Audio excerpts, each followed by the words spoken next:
우리 말에 잘 나갈 때 조심해라. 혹은 또 잘 나갈 때 진짜 잘해야 된다. 이런 게 말이 있습니다. 이 말의 의미는 사람이 권력을 갖거나 물질을 많이 가지게 되면 전혀 다른 사람으로 변화하는 것에 대한 그 비유의 말씀입니다. 그죠? 권력이 없던 사람이 갑자기 권력을 가지게 되면 몸이 뻣뻣해지는 거죠. 돈이 어떤 사람이 돈이 막 생기면 자신감이 넘치고 또 돈 없는 사람을 무시하는 그런 자리에 이룰 수가 있습니다.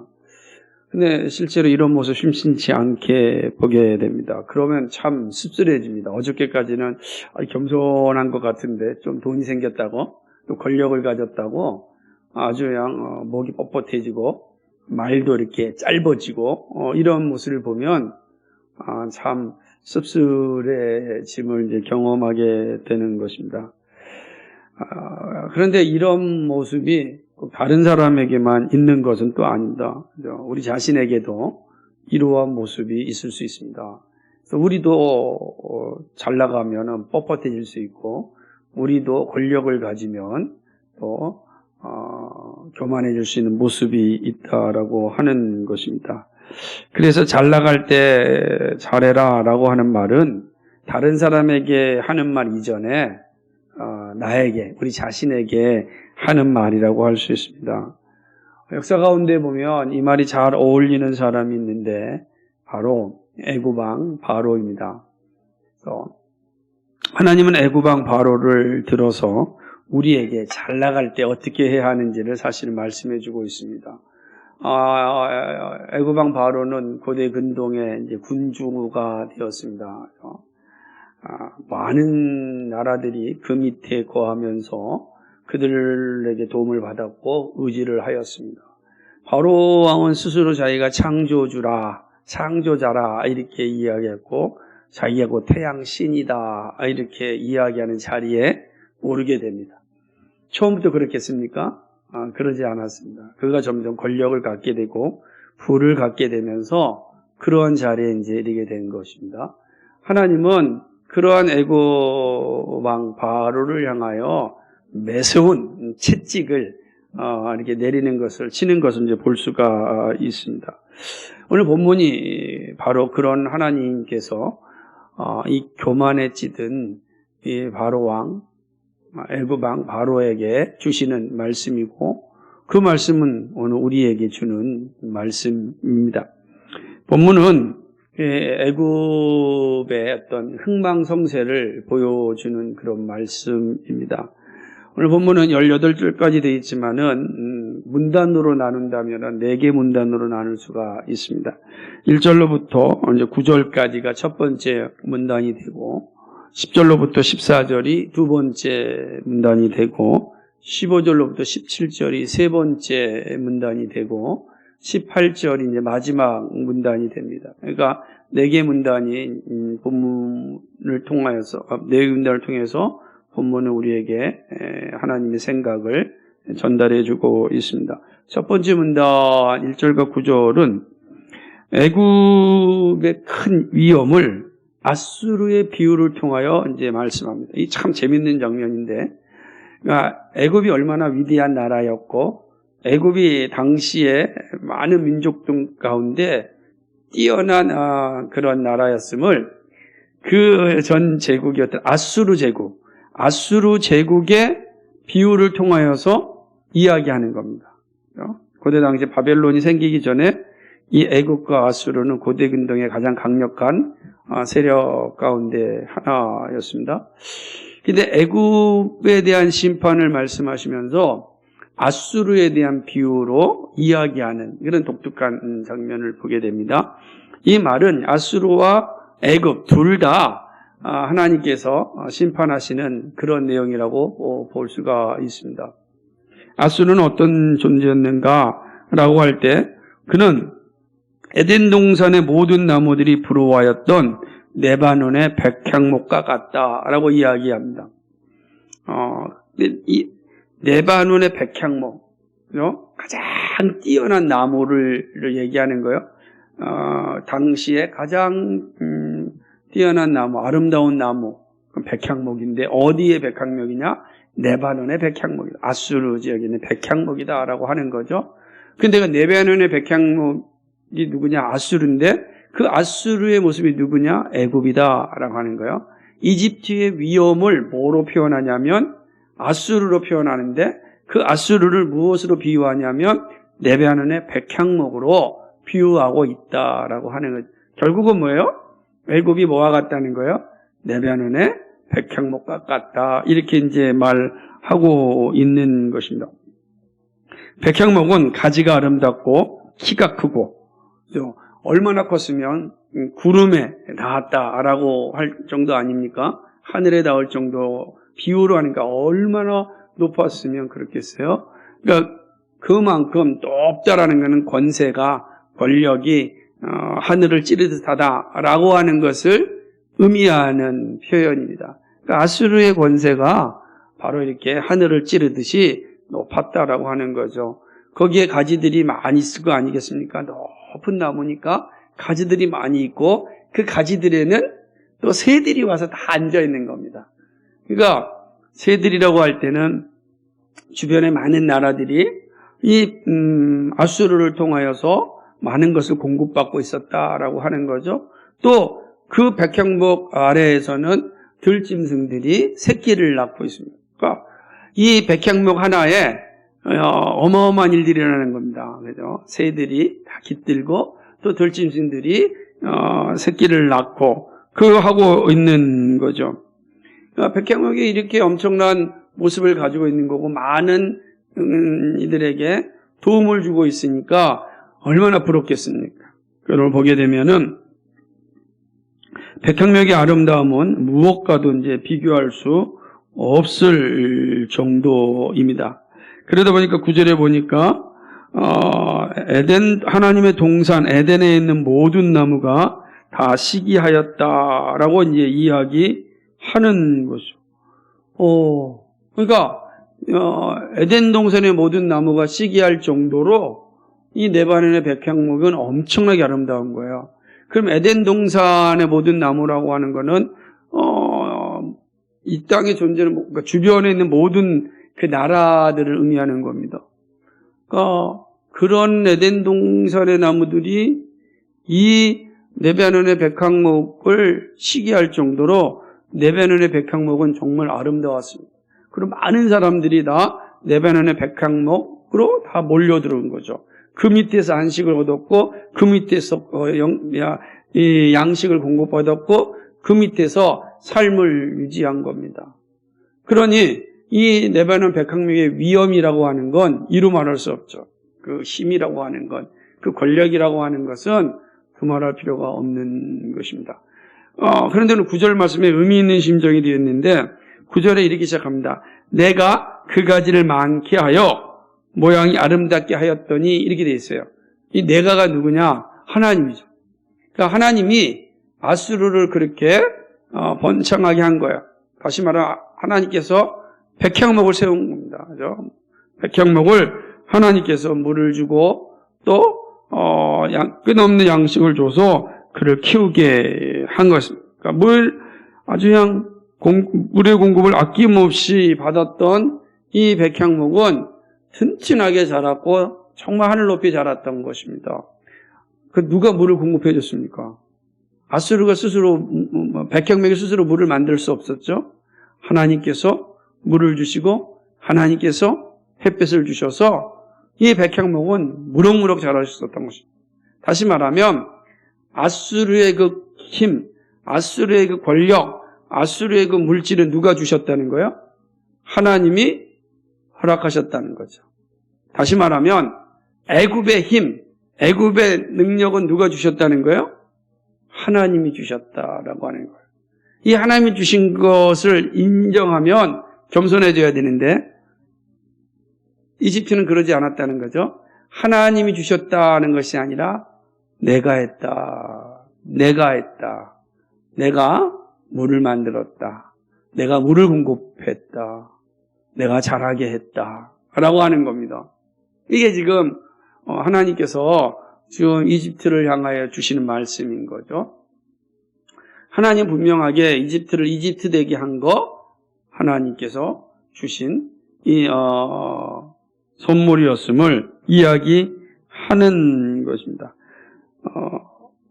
아수르는 강성하였고 주변 나라들에게 큰 영향을 미치는 나라였습니다. 이것이 첫 번째 문단에서 지금 말씀하는 겁니다. 그러니까 애굽을 아수르 비유해서 이렇게 얘기하는 거예요. 그러니까 지금 아수르 얘기를 계속하는 건 지금 누구 얘기하는 거예요? 애굽 얘기하는 거예요. 잘 들으셔야 돼요. 두 번째 단장 이제 10절과 14절 말씀은 이렇게 아름다웠던 아수르가 그 아름다움이 마치 자신이 이룬 것처럼 교만하였습니다. 그래, 하나님께서 아수르를 아름답게 하였고 아수르에게 권력과 부를 다 주었는데 아수르를 생각하기를 내가 스스로 이 모든 것을 이루었다라고 생각한 거죠. 다시 말하면 이 백향목인 키가 크고 꼭대기에 구름이 닿자 교만해진 겁니다. 생각해 보세요. 백향목이요, 나무를 비유를 다시 합니다. 여러 나무가 있는데 이 백향목 나무가 그냥 하늘을 높이 쫙 올라갔어요. 주변의 나무들은 그렇게 올라가지 못하는 거예요. 보니까 백향목의 허리 정도의 나무들이 다 있는 거예요. 혼자 백향목만 높이 올라갔습니다. 그거 얼마나 멋있겠어요. 그럼 옆에 있는 나무들 입장에서는 백향목 보면서 야, 대단하다 라고 말하는 거죠. 아수르가 그만큼 주변 나라에서 월등한 그런 나라가 되었던 것입니다. 이 월등한 나라가 되자 슬슬 교만이 올라옵니다. 아래를 보는 거죠. 처음에는 위를 봤는데 이제 자기 혼자 쭉 올라서니까 밑에가 보이는 겁니다. 처음에는 돈도 없고 권력도 없을 때는 서로 협력하게 살았는데 이제 돈이 자기에게 집중되고 권력이 자신에게 집중되니까 이제 주변 사람들을 무시하게 되는 거죠. 무시하면서 끝나는 것이 아니라 이렇게 권력을 가지고 이렇게 물질을 가지고 사람들에게 존경받고 인정받는 것은 바로 내가 그 일을 감당하였기 때문이다 라고 생각한 것입니다. 자신이 잘나서 그런 줄 알고 교만의 자리에 이르렀습니다. 하나님이 이러한 아수르를 보시고 심판하시기로 작정하셨습니다. 11절 말씀 보면 이렇게 얘기합니다. 같이 읽어볼까요? 내가 여러 나라의 능한 자의 손에 넘겨줄지라 그가 임의로 대우할 것은 내가 그의 악으로 말미암아 쫓아내었습니다. 이 악이 뭐죠? 10절에 있는 것처럼 교만이에요. 교만. 이 악은 교만입니다. 그러니까 아수르의 이 교만 때문에 하나님께서는 그 높이 솟은 백향목을 당장 자르기로 결정하셨다라고 하는 것입니다. 11절에 보면은 능한 자는 바벨론 왕을 의미하는 겁니다. 교만의 죄가 아수르가 무너지는 이유가 되었습니다. 그 아름다웠던 레바논의 백향목이 무너졌습니다. 자, 이제 공중에 나는 새가 넘어진 나무에 거주하고 들의 모든 짐승이 그 가지에 있게 되었습니다. 그죠? 원래 짐승들은 가지 밑에 있었잖아요. 가지 밑에서 새끼를 낳았는데 나무가 넘어졌으니 어떻게 됩니까? 그 가지에 들짐승들이 머물게 되었다. 이 말은 뭐냐면 나무가 완전히 무너졌다라는 걸 표현하는 거잖아요. 꺾어졌다라고 하는 거죠. 기세가 등등하였던 아수르가 완전히 땅바닥으로 내동기침을 당하였음을 의미하는 것입니다. 다 무너졌습니다. 이렇게 완전히 무너진 것은 스스로 높아 서지 못하게 하기 위함입니다. 아수르는 이제 죽음에 이르게 되었습니다. 14절 말씀 같이 읽어볼까요? 시작. 이는 물가에 있는 모든 나무는 크가 크다고 교만하지 못하게 하며 그 꼭대기가 구름에 닿지 못하게 하며 또 물을 마시는 모든 나무가 스스로 높아 서지 못하게 하미니 그들을 다 죽음에 넘겨주어 사람들 가운데서 구덩이로 내려가는 자와 함께 지하로 내려가게 하였습니다. 구덩이, 수월, 지하, 수월 다 죽음을 의미하는 거예요. 죽음의 세계. 그러니까 이 아수르가 완전히 어떻게 했다는 겁니까? 죽음의 세계로 들어가듯 망하였음을 보여주는 것입니다. 이게 두 번째 단락입니다.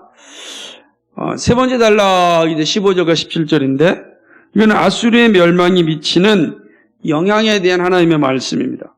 아수르가 수월, 즉 죽은 자가 거하는 지옥에 내려가던 날에 하나님은 깊은 물과 바다와 모든 강을 멈추게 하였습니다. 자, 보세요. 바다와 물과 강을 멈췄으면 어떻게 되죠? 나무가 자랍니까? 못 자랍니까? 자랄 수가 없는 겁니다. 지금 백향목이 하늘 높이 잘 자랄 수 있었던 것은 하나님께서 물을 공급하여 주었기 때문에 그런 것입니다. 4절 한번 읽어볼까요? 4절 시작. 물들이 그것을 기르며 깊은 물이 그것을 자라게 하며 강들이 그 심어진 곳을 둘러 흐르며 뚝의 물이 들의 모든 나무에까지 미침에, 그죠? 그러니까 이 모든 물이 미쳐서 백향목이 잘 자란 거예요. 물을 누가 주셨어요? 하나님이 공급해 주셨어요. 아수르가 위대한 나라가 되고 아수르가 정말 고대 근동에서 강력한 힘을 가질 수 있었던 것은 누구 때문입니까? 하나님 때문이라는 거예요. 하나님. 그런데 그 아수르가 마치 고대 근동의 가장 강력한 힘을 가진 원인이 하나님에게 있다고 하나님께 돌려야 되는데 그러지 않고 자신이 만들었다라고 하면서 하나님을 오히려 모욕하는 자리에 선 겁니다. 그래서 하나님이 아수르를 심판하십니다. 댕강 잘라버린 거죠. 그리고 자를 뿐만 아니라 다시는 그 나무가 일어서지 못하도록 물을 다 말라버린, 물을 막아버렸어요. 물을 막으면 더 이상 나무는 자랄 수 없는 거죠. 그때부터 나무는 썩는 거죠. 아수르가 그렇게 죽음에 이르게 되었다라고 이야기하는 것입니다. 문제는 아수르를 의지하다가 죽은 자들에게 있습니다. 아수르를 의지하다가 죽은 자들은 누구겠어요? 바로 그 아수르 밑에서 희생하였던, 살았던 여러 민족들이겠죠. 가장 힘을 가지고 있는 아수르 밑에서 그 아수르가 주는 떡고모를 먹고 아수르가 교제하고 아수르를 의지하고 아수르와 동맹을 맺고 아수르를 신으로 여기면서 살았던 그런 민족들입니다. 그들이 먼저 수월에 떨어져 멸망하였습니다. 그러면 아수르를 의지하다가 멸망한 나라의 입장에서는 화가 납니까? 안 납니까? 아니, 아수르를 의지하였는데 아수르를 의지한 우리는 멸망하고 아수르는 멸망하지 않았다고 한다면 화가 나죠. 우리가 아수르를 위해서 다 줬는데 조공도 바치고 아수르가 하고자 하는 대로 다 도와주고 아수르와 함께 동맹을 맺고 아수르와 함께 살아왔는데 아수르는 살아있고 자기들은 멸망한다면 얼마나 화가 나겠습니까? 만약에 생각해 본다면 우리가 이 미국과 함께 열심을 다해서 지금 동맹을 맺고 살고 있는데 전쟁이 일어났는데 미국은 살아있고 우리나라는 다 망해버리면 우리가 미국을 향해서 원망하겠습니까? 안 하겠습니까? 원망한다고요. 그런 상황이 있는데 수월에 거하여 있는 이 사람들이 보니까 아수르도 수월로 내려온 거예요. 아수르도 수월로 내려오는 거예요. 오늘 재밌는 표현은 뭐냐면 그들이 지하에서 위로를 받았다 그러니까. 이 아수르도 우리와 별 차이가 없구나.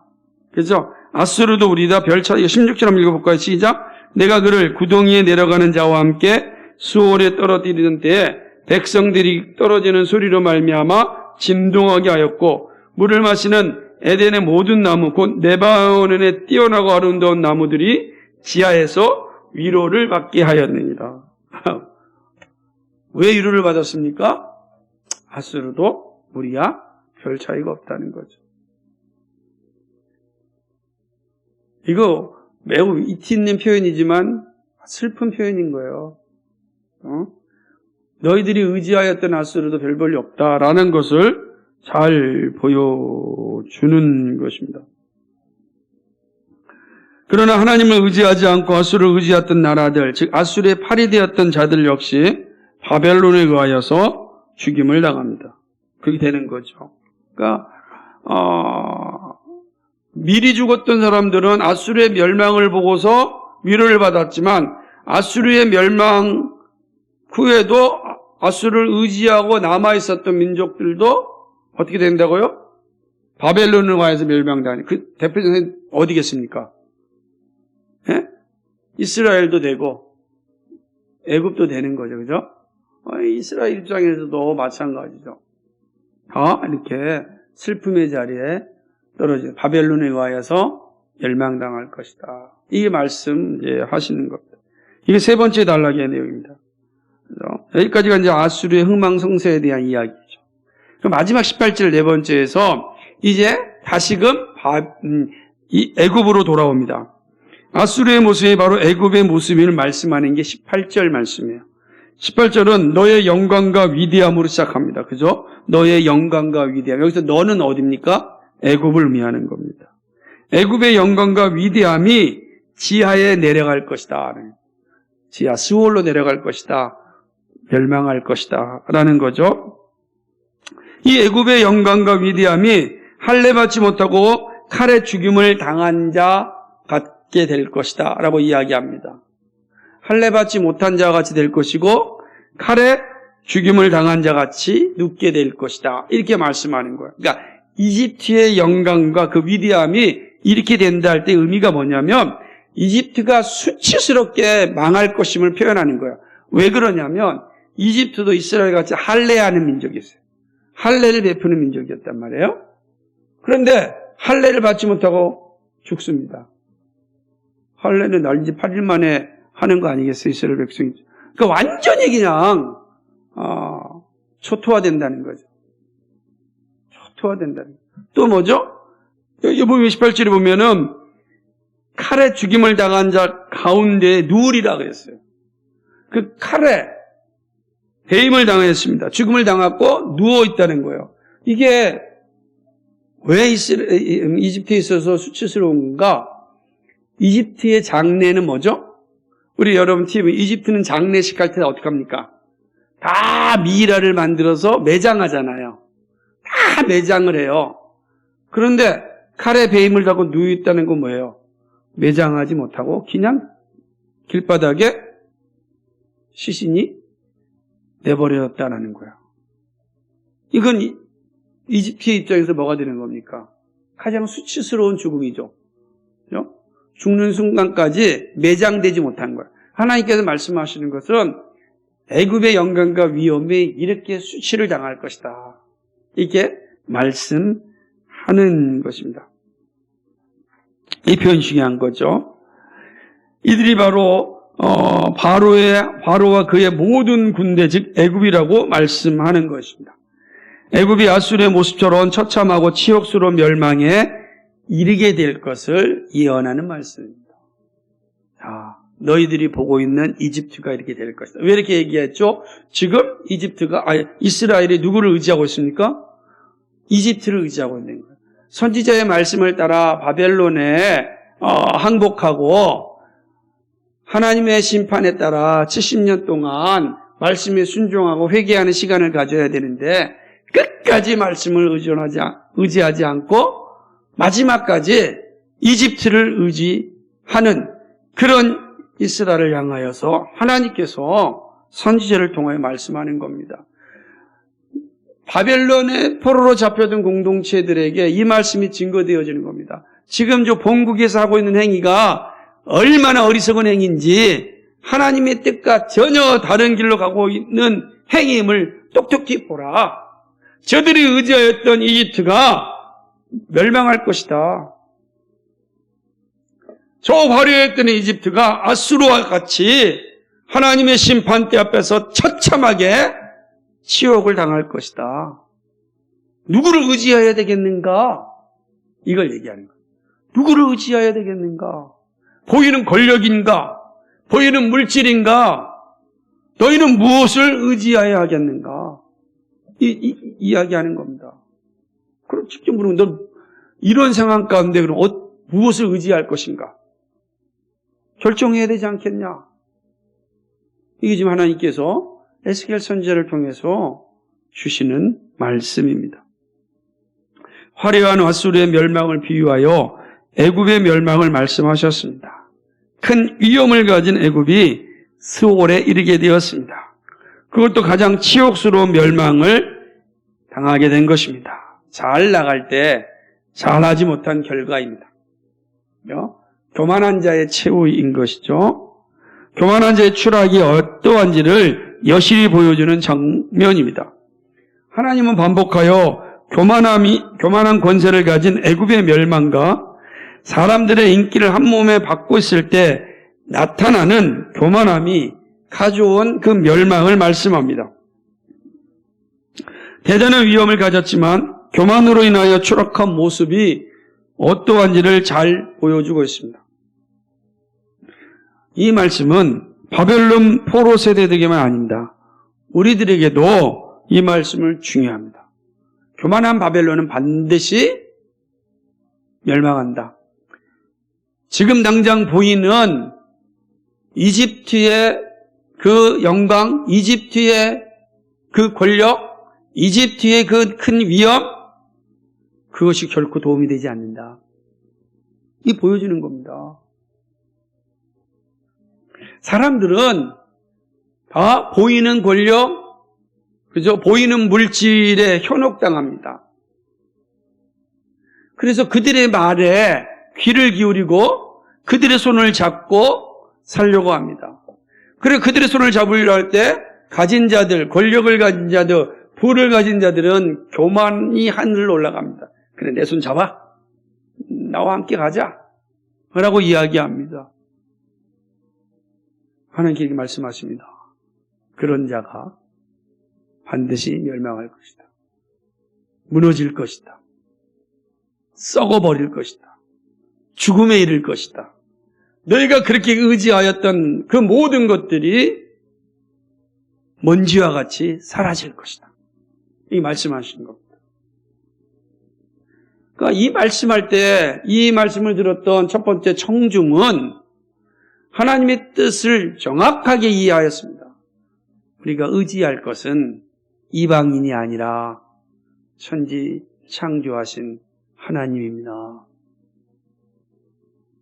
그렇다고 한다면 이제 두 번째 청중인 우리들에게 주는 이 교훈이 무엇이라고 생각합니다. 이 교훈을 우리가 받아야 됩니다. 그렇죠? 두 번째 청중인 우리에게 주시는 이 교훈은 무엇입니까? 그렇죠? 저는 크게 세 가지로 보는데 오늘은 첫 번째를 살펴보고 다음 수요일 날 두 번째, 세 번째 살펴보겠습니다. 첫 번째 우리에게 주는 교훈, 두 번째 청중인 우리에게 주는 교훈은 교만에 대한 하나님의 강력한 심판입니다. 하나님께서 교만에 대하여 심판하시는 이유를 알아야 됩니다. 그죠? 지금 하나님께서 교만한 이집트를 심판하셨습니다. 왜 하나님께서 이렇게 교만에 대해서 강력한 심판을 선언하시는가? 교만이 하나님 앞에 어떤 의미가 있기에 이런 끔찍한 심판을 내리시는가? 왜냐하면 이 심판은 바로 이집트에게 뿐만 아니라 교만한 자 모두에게 내리는 심판이기 때문에 그렇습니다.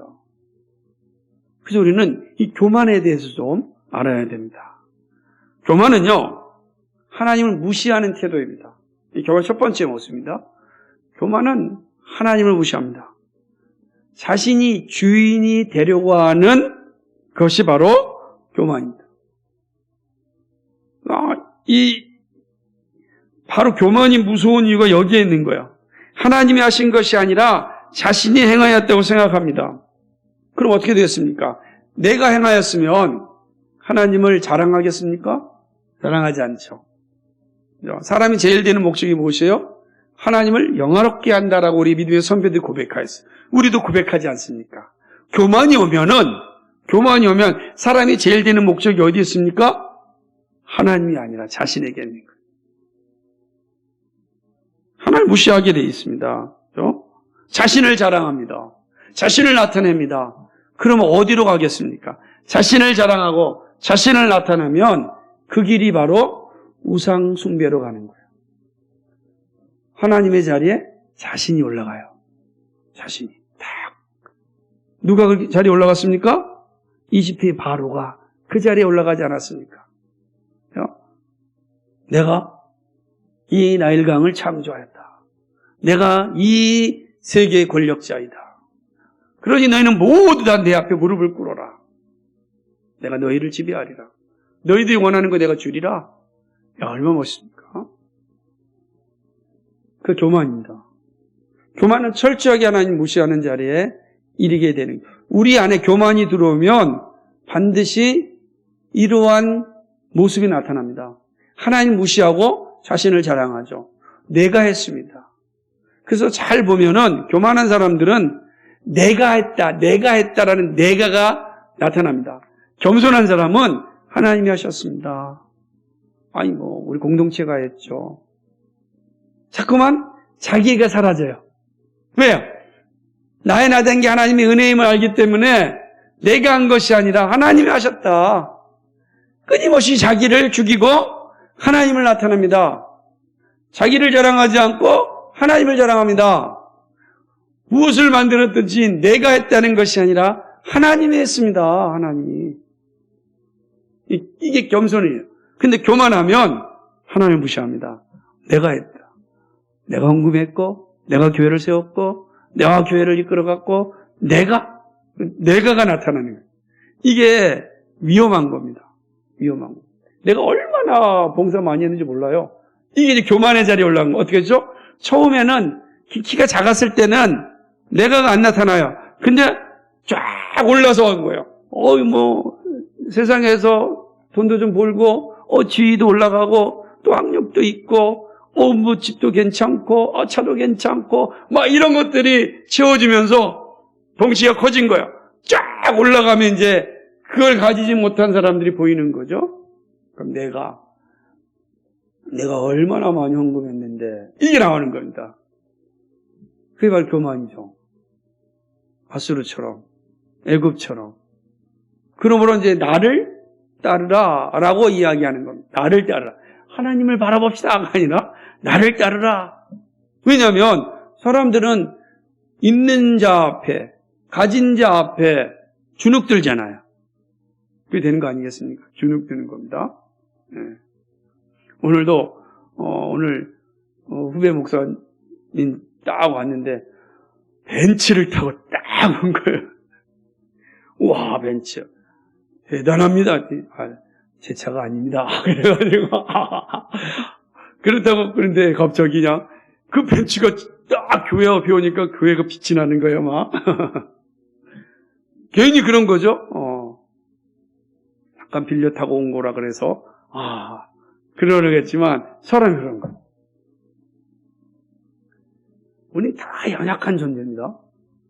그래서 무서운 거예요. 교만한 하나님을 무시하기 때문에 그렇습니다. 두 번째로는요, 교만이 왜 하나님이 교만한 자에 하나님이 강력한 심판을 내리냐면, 교만은 하나님의 생각에서 멀어지고 모든 것이 자신의 생각에 집중하기 때문입니다. 하나님 잊어버리는 거죠. 무시하는 게 이제는 여기 있는 것처럼 내 생각에서부터 이제 아예 멀어지는 거예요. 하나님이 생각에서 사라집니다. 자신에 집중할 때 나타나는 것은 오만한 자세에 이르게 되는 거죠. 이렇게 되면 어떻게 되겠습니까? 하나님의 뜻이 중요하지 않습니다. 자신의 생각이 중요합니다. 그래서 하나님의 길에 점점 멀어지는 거죠. 점점 멀어지는 거예요. 그러니까 이제 모든 생각이 다 나에게 집중하는 거예요. 내가 하고 싶은 거, 내가 필요한 거, 내가 지금 가지고 있어야 되는 거, 다 나에게 집중하는 거예요. 이게 하나님의 뜻인가? 이 하나님 기뻐하시는 것인가? 이런 게 있지 않다라고 하는 것이죠. 그러니까 자신에게 다 집중하는 겁니다. 집중하게 되는 거죠. 이 교만입니다. 교만은 내 생각에서부터 이제 하나님 잊어버리는 거죠. 이게 무서운 거죠.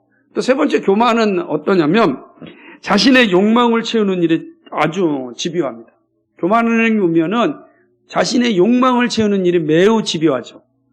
비전을 이용하여 자신의 욕망을 채우고 온갖 변명을 합니다.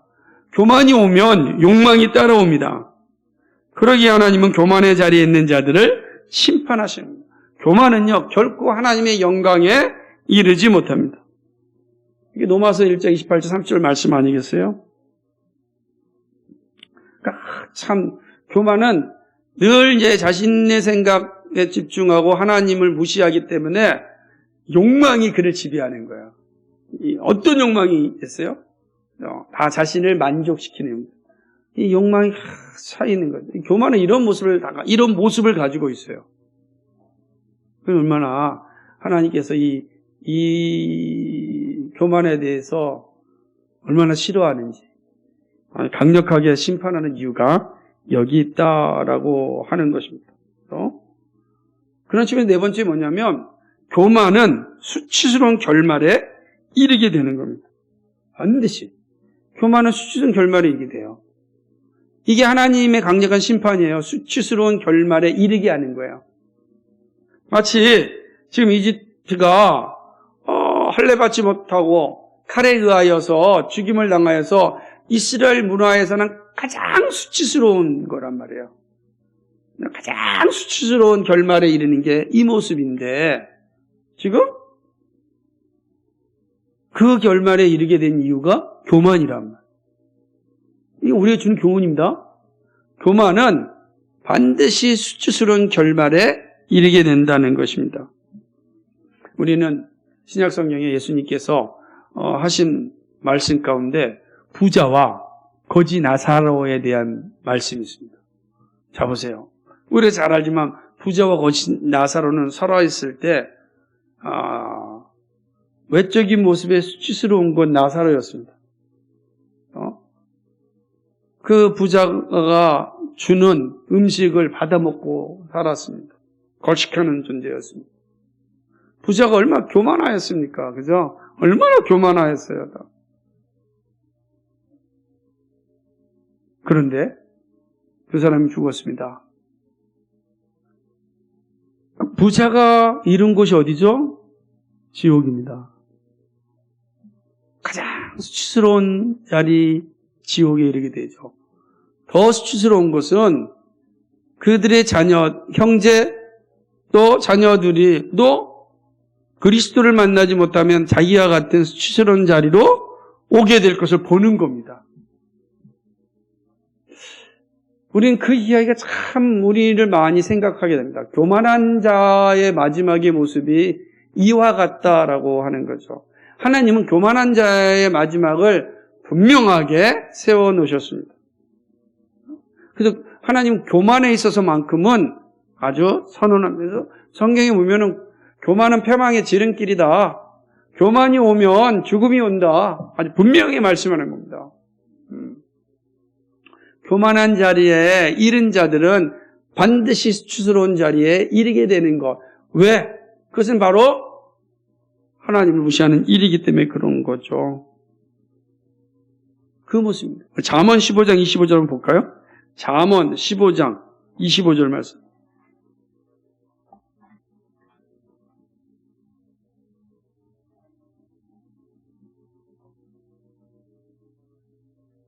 가시겠습니다. 시작. 여호와는 교만한 자의 집을 허시며 과부의 지게를 정하시느니라. 교만한 자의 집을 허신다. 그죠? 집을 허신다는 건 뭘로 만드는 거예요? 가장 수치스러운 존재로 만드는 거예요. 집 없이 떠드는 존재. 그죠? 그 가문 자체를 없애버리겠다는 뜻 아니겠어요? 누구의? 교만한 자에게. 하나님 그렇게 강력하세요. 이 교만함에 있어서만큼 하나님 강력하게 심판을 선언하시는 겁니다. 그 교만한 자는 결코 하나님 나라에 들어갈 수가 없는 거예요. 하나님 들어갈 수가 없어요. 그래서 이 사실을 우리가 아주 명확하게 인식해야 됩니다. 그 사실을 지금 누굴 통해서 보여주는 거예요? 애굽을 통해서 보여주는 거예요. 애굽이 아무리 화려하고 애굽이 아무리 강력한 힘을 가지고 있고 권력을 가지고 있다 할지라도 그가 교만하면 어떻게 된다고요? 이렇게 망한다. 너희도 마찬가지라는 거예요. 우리가 교만을 가지면 애굽이 무너진 처럼 이렇게 무너진다. 또 하나 뭐죠? 교만한 자를 의지하고 교만한 자를 추종하는 자들은 교만한 자의 죽음과 같이 교만한 자의 자리에 이르게 될 거라는 거예요. 그런 자리에 이르게 되는 거예요.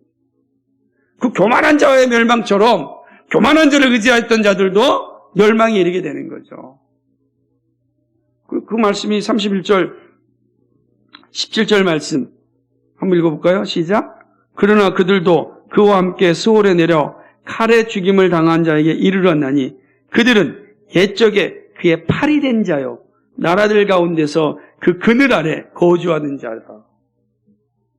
그의 팔이 됐고 그 그늘 아래서 거주했던 자들도 어떻게 된다고요? 더 심판에 이르게 됩니다. 스올에 죽음에 이르게 된다. 교만한 자를 본받고 교만한 자를 따라갔던 자들도 교만한 자가 멸망할 때 동일하게 멸망의 자리에 이르게 된다. 이 말씀인 거죠.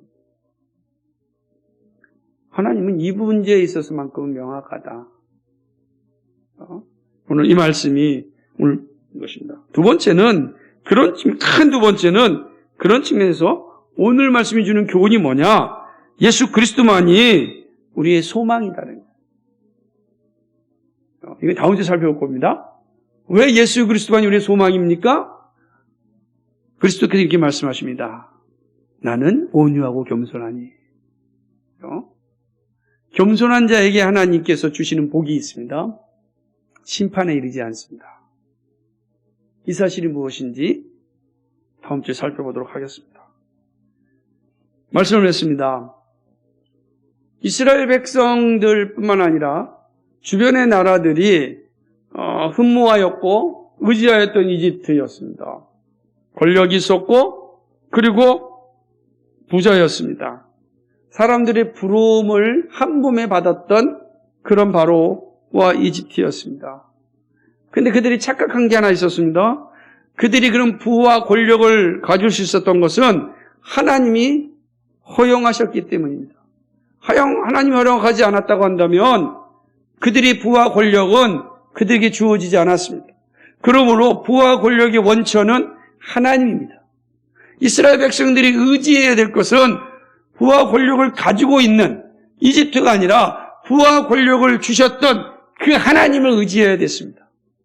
그런데 이스라엘 백성들은 하나님을 의지하지 않고 보이는 부와 권력을 의지하였습니다. 부와 권력을 주신 하나님을 의지하지 않고 보이는 부와 권력을 의지하였습니다. 그들이 의지하였던 이집트는 멸망하고 말았습니다. 수치스럽게 멸망하였습니다. 그들을 붙잡고 있었던 이스라엘도 수치스러운 상태에 이르게 됩니다. 그 팔을 붙잡고 있었지만 이집트의 팔은 꺾여졌고 꺾여진 팔을 붙잡고 있었던 이스라엘도 꺾이짐을 당하게 되었습니다. 얼마나 슬픈 일입니까? 얼마나 비참한 일입니까? 얼마나 어리석은 일입니까? 오늘 말씀 우리에게 주는 겁니다. 교만한 자를 의지하는 자는 교만한 자에 멸망할 때 교만한 자와 함께 멸망한다. 그리고 교만한 자의 자리에 서서는 안 된다. 하나님은 교만한 자를 반드시 심판하신다. 우리가 그 사실을 기억해야 됩니다. 우리는 교만한 자리가 아니라 온유와 겸손하신 예수 그리스도 앞에 가야 되는 겁니다. 그리스도의 말씀을 의지하고 그 말씀 부여잡고 살아야 하는 것입니다. 그것이 오늘 이 말씀이 우리에게 주는 강력한 교훈입니다. 사랑하는 성도 여러분, 우리의 삶에도 시시각각 이런 교만과의 싸움이 있습니다. 교만이 슬슬 찾아와서 우리로 하여금 보이지 않는 하나님을 의지하는 것이 아니라 보이는 현실을 의지하도록 유혹합니다. 그때 넘어가면 큰일 납니다. 교만에 넘어가면 하나님 무시합니다. 교만을 넘어가면 하나님 생각하지 않습니다. 교만에 넘어가면 우리가 욕망을 쌓는 일에 열심을 내게 되는 겁니다. 교만에 넘어가면 마침내 수치스러운 결말에 이르게 됩니다. 이 사실 기억하고 교만과 싸울 수 있는 믿음의 사람들 되기를 주님의 이름으로 축복합니다. 거룩하시고 자비하신 아버지 하나님, 참 고맙고 감사를 드립니다. 오늘 이스라엘 백성들에게 주신 이 진리의 말씀을 우리가 함께 살펴보았습니다. 첫 번째 청중이었던 바벨론 공동체는 이 말씀을 듣고 다시금 자신의 신앙을 되돌이키고 바벨론이라고 하는 그 이방 세계에서 믿음을 가지고 살아야 함을 다시금 되새겼을 것입니다. 두 번째 청중인 이제 우리들에게도 이 말씀은 분명히 주어집니다. 우리는 역시 바벨론 사회와 같은 온갖 우상들이 난무하는 이 시대에 살아가고 있습니다. 이 시대에 우리가 무엇을 의지하며 살아가야 할 것인지가 명명백백합니다. 보이는 것이 아닙니다. 우리에게는 보이지 않지만 영원하신 하나님이 계십니다. 교만한 세상이 아닙니다. 오직 주 예수 그리스도입니다. 이 사실을 기억하고 믿음의 주 온전케 하신 예수 그리스도를 부여잡고 교만과 싸우고 겸손의 자리에 서서 주를 영화롭게 하는 삶을 살게 해 주옵소서. 그리하여 주님이 주시는 복을 풍성하게 누리게 해 주옵소서. 감사드리며 예수 그리스도의 받들어 기도하옵나이다. 아멘.